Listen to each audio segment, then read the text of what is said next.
할렐루야. 2월 22일 목요일 사순절 제1주차 말씀 기도에 함께 들으시겠습니다. 사도신경으로 저의 신앙을 고백드리시겠습니다. 전능하사 천지를 만드신 하나님 아버지를 내가 믿사오며 그 외아들 우리 주 예수 그리스도를 믿사오니 이는 성령으로 잉태하사 동정녀 마리아에게 나시고 본디오 빌라도에게 고난을 받으사 십자가에 못 박혀 죽으시고 장사한 지 사흘 만에 죽은 자 가운데서 다시 살아나시며 하늘에 오르사 전능하신 하나님 우편에 앉아 계시다가 저리로서 산자와 죽은 자를 심판하러 오시리라. 성령을 믿사오며 거룩한 공회와 성도가 서로 교통하는 것과 죄를 사하여 주시는 것과 몸이 다시 사는 것과 영원히 사는 것을 믿사옵나이다. 아멘. 거룩하신 하나님, 오늘 이 아침에 저희가 주님 앞에 나와 기도와 간구로 찬송함으로 주님 앞에 섰습니다. 저희 심령과 마음속에 예수 그리스도 안에 있는 십자가의 능력으로 은혜로 충만하게 하여 주옵소서. 저희들의 삶 속에 여러 많은 문제와 어려움들이 있습니까? 주님을 바라보는 가운데 이길 수 있도록 하늘의 능력으로 함께 하시고 성령 충만하게 하여 주옵소서. 오늘 주님의 말씀을 함께 읽고 묵상하는 가운데 깨닫게 하시고 그 말씀을 따라 성령을 따라 믿음으로 순종하는 자들에게 주시는 복을 허락하여 주옵소서. 예수 그리스도의 이름으로 기도드립니다. 아멘.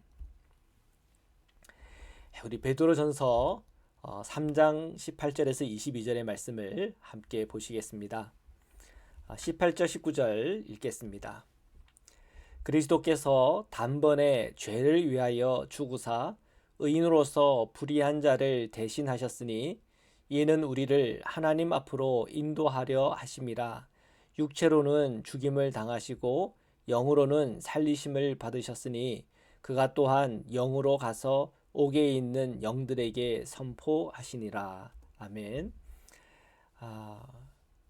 우리가 이제 사순절을 맞이하면서 제1주에 저희들에게 주어진 본문입니다. 18절에 그리스도께서 단번에 죄를 위하여 죽으사. 이 얘기는 예수님의 그 십자가의 사건을 얘기하고 있잖아요.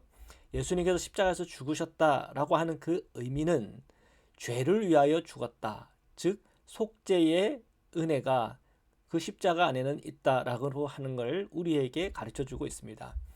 사도 베드로의 이 가르침, 메시지 속에 이 십자가의 분명한 의미를 우리에게 알려주고 있는 것이죠. 우리가 죄를 지었습니다. 죄인입니다. 죄인으로서는 죄인 곧 사망이라고 하는 공식이 있잖아요. 그러나 이 십자가의 은총으로 말미암아 속죄의 은혜를 저희들이 입은 거죠. 단번에 죄를 위하여 죽은 이 속죄의 은혜가 오늘 저와 여러분에게 있는 것입니다. 의인으로서 예수 그리스도는 의인으로서 불의한 자를 대신했다. 그래서 속죄가 되는 거죠. 이는 우리를 하나님 앞으로 인도하려 하심이라.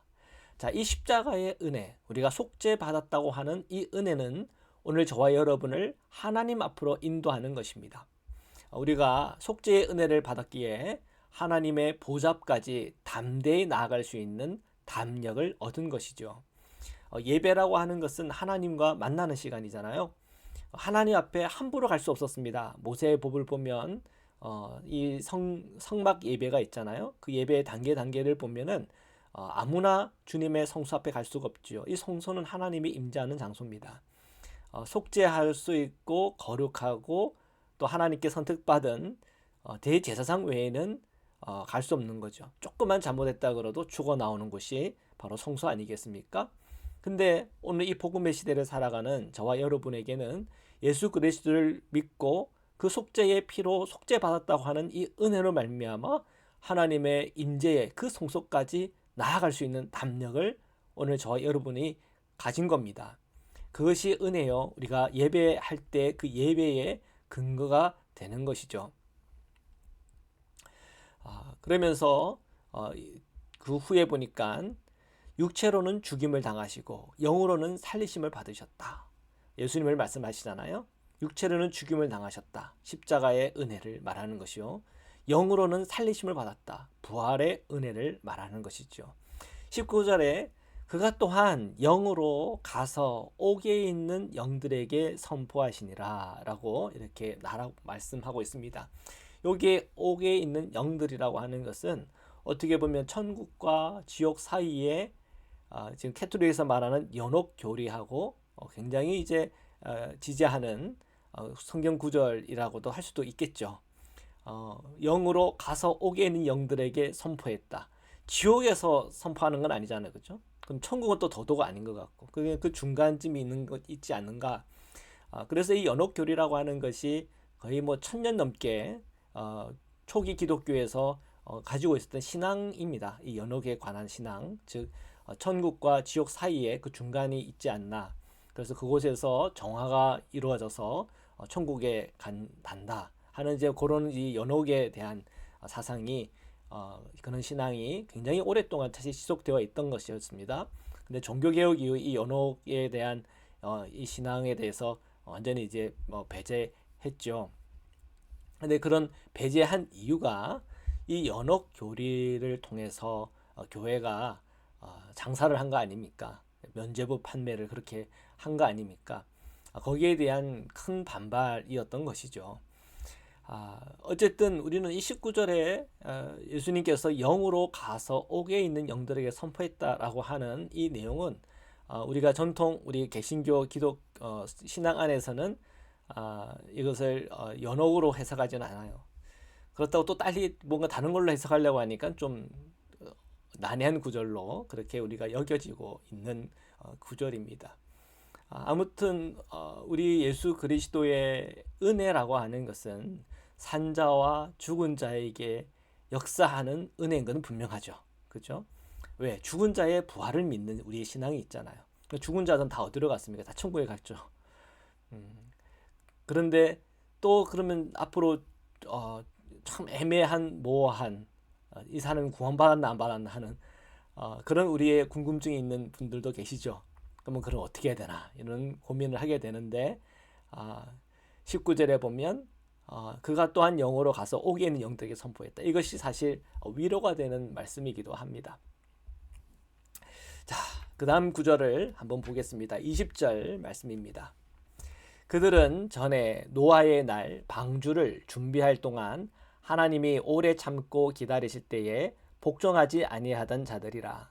방주에서 물로 말미암아 구원을 얻는 자가 몇 명뿐이니 겨우 8명이라.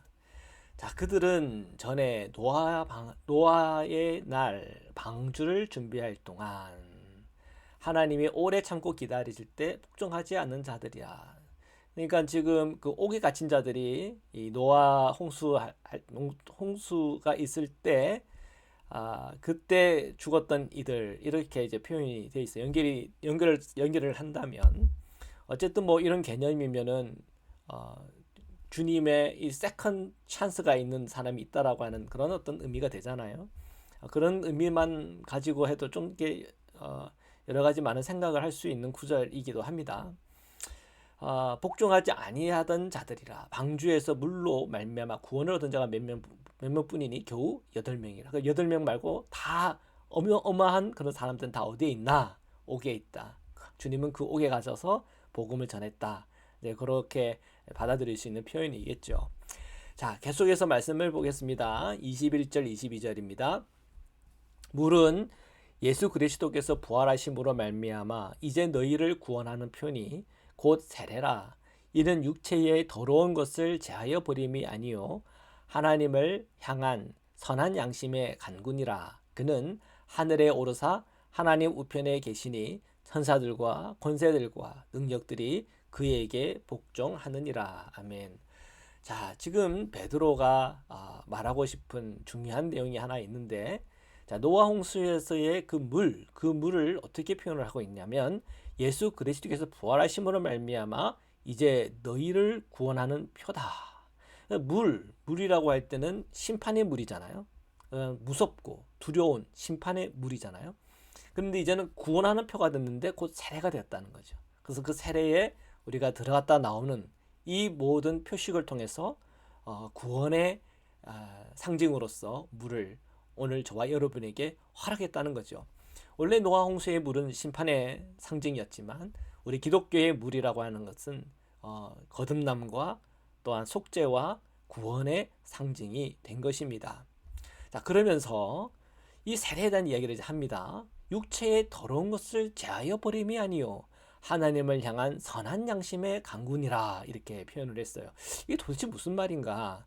자, 새 번역에는 이렇게 번역을 했습니다.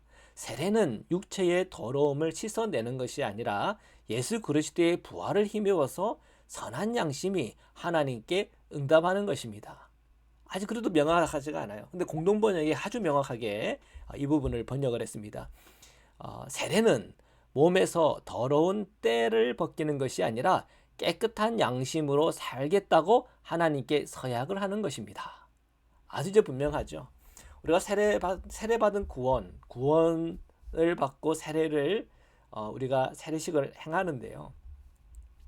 이 세례를 받았다고 하는 것은 우리가 더러운 몸을 깨끗하게 씻었다, 거기에만 초점이 있다고 하는 게 아닙니다. 어디에 초점이 있냐면 이제 거룩한 삶을 살겠습니다, 깨끗한 양심을 가지고 살겠습니다 하는데 더 포커스가 있다는 겁니다. 우리가 예수 그리스도를 믿고 구원받았으면 끝났다. No. 예수님의 믿음까지 성장하고 자라야 됩니다. 끊임없이 성장하고 자라야 됩니다. 우리 감리교 신앙에는 이 성화의 신앙이 있습니다. 이 성화의 신앙이라고 하는 것은 다른 게 아닙니다. 우리가 끊임없이 예수님을 닮아가는 삶을 살아야 된다고 하는 분명한 방향성을 갖고 있다는 겁니다. 복음의 완성은 믿고 구원받는 데에 있는 것이 아니라 믿고 구원받고 성화의 삶을 살아가는 데에 거기에 포커스가 있는 것이죠. 그래서 이 21절 말씀 그냥 읽으면 뭐 무슨 말씀인가 하는데 정확한 번역은 이겁니다. 몸에서 더러운 때를 벗기는 것이 아니라 깨끗한 양심으로 살겠다고 하나님께 서약을 하는 것입니다. 그래서 우리는 깨끗한 양심으로 거룩하게, 정결하게, 선하게 살아가야 하는 것이죠. 22절 그는 하늘에 오르사 하나님 우편에 계시니 천사들과 권세들과 능력들이 그에게 복종하느니라. 아멘. 예수님은 그런 분이십니다. 그리고 예수 그리스도를 통해서 우리가 구원을 받았고, 또한 예수 그리스도를 통해서 우리가 속죄, 그 죄삼을 받았고 세례를 했습니다. 세례라고 하는 것은 단순히 우리가 깨끗이 때를 벗기고 씻는 행위가 아닙니다. 깨끗한 선한 양심으로 살겠다는 서약인 것입니다. 오늘 이 사순절의 기간을 보내면서 그 서약 안에서 끊임없이 그리스도의 제자로, 또한 예수 그리스도의 자녀요, 또한 백성으로 선하게 또한 성장하며 나아가기를 주님의 이름으로 축원합니다. 말씀으로 기도드리시겠습니다. 사랑해 주님 감사합니다. 오늘도 주님의 말씀 앞에 섰습니다. 오늘 저희가 주님의 그 영적인 신비에 대해서는 우리가 다 파악하지는 못하지만 오늘 이미 우리에게 주신 복음, 예수 그리스도의 십자가를 통해서 속죄의 은총을 주셨고 그 부활의 참여함을 통하여 세례를 받았고 우리가 깨끗하게 씻김받을 뿐 아니라 선한 양심으로 살아가야 함을, 그 언약을 다시 한 번 더 떠올립니다. 이 사순절 기간 동안에 주님과 동행하는 가운데 선한 양심으로 선한 길을 함께 걸어갈 수 있게 하여 주옵시고 성령께서 도우시사 넘어지지 않게 하시옵소서. 오늘 몸이 연약한 성도님들은 주님께서 치유와 회복으로 응답하여 주옵시고 오늘 간구하는 기도의 제목 하나하나 속에 응답하여 주옵소서. 오늘 살아가는 이 세계 속에 전쟁과 또한 여러 많은 고통과 아픔 가운데 이들을 기억하시고 위로하여 주시고 주님의 구원이 그곳에 닿게 하여 주옵소서. 예수 그리스도의 이름으로 기도드립니다. 아멘. 우리 주기도문으로 마치겠습니다. 하늘에 계신 우리 아버지여, 이름이 거룩히 여김을 받으시오며 나라에 임하옵시며 뜻이 하늘에서 이룬 것 같이 땅에서도 이루어지이다. 오늘날 우리에게 일용할 양식을 주옵시고 우리가 우리에게 죄 지은 자를 사하여 준 것 같이 우리의 죄를 사하여 주옵시고 우리를 시험에 들게 하지 마옵시고 다만 악에서 구옵소서. 나라와 권세와 영광이 아버지께 영원히 있사옵나이다. 아멘.